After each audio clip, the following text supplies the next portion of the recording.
Assalamualaikum warahmatullahi wabarakatuh.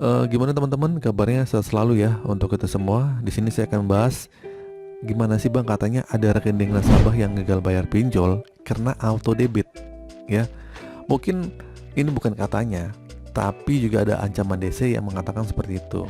Jadi katanya nih gitu, kata ancaman DC itu, kalau kalian gagal bayar pinjol itu akan dikenakan auto debit ya dari rekening Anda, dari pinjam atau dari kalian yang minjam online di situ untuk pembayaran hutang. Nah, apakah benar?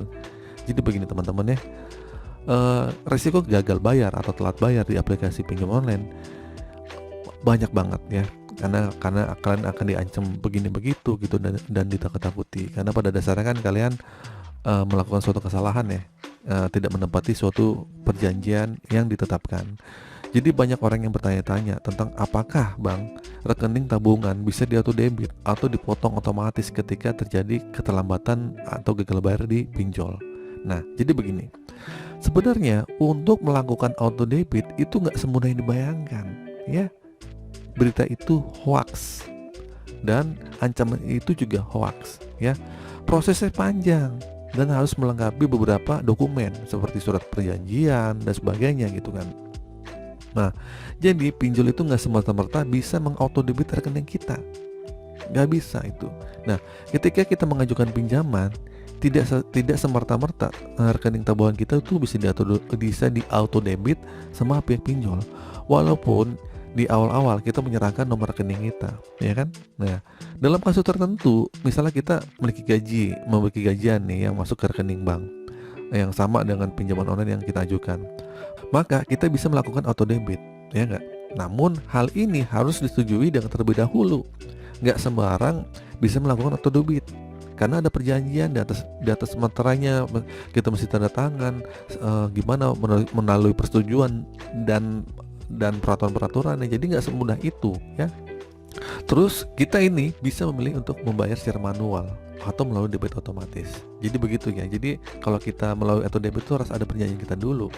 Nggak semata-mata akhirnya kita tiba-tiba kecolong aja, keambil aja, nggak bisa begitu ya.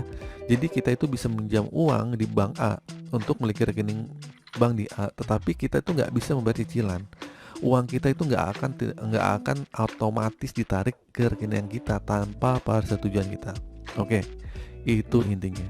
Jadi kalian itu nggak usah khawatir ya, jika ada pihak yang mengancam, pihak DC yang mengancam akan menarik uang dari rekening kita.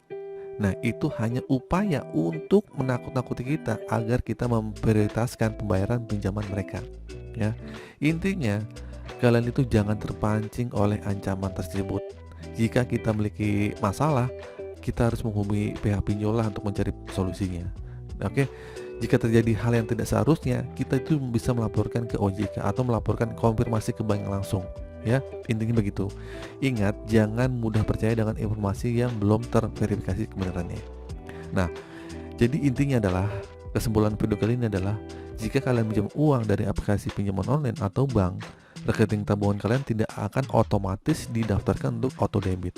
Oke, karena proses auto debit membutuhkan persetujuan dan beberapa dokumen yang harus kalian lengkapi terlebih dahulu sebelum dapat dilakukan.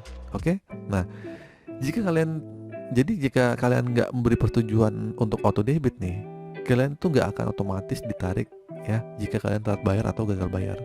Jika ada pihak DC pinjol atau dari mana gitu yang mengancam akan menarik uang kalian secara otomatis tanpa persetujuan, itu nggak benar.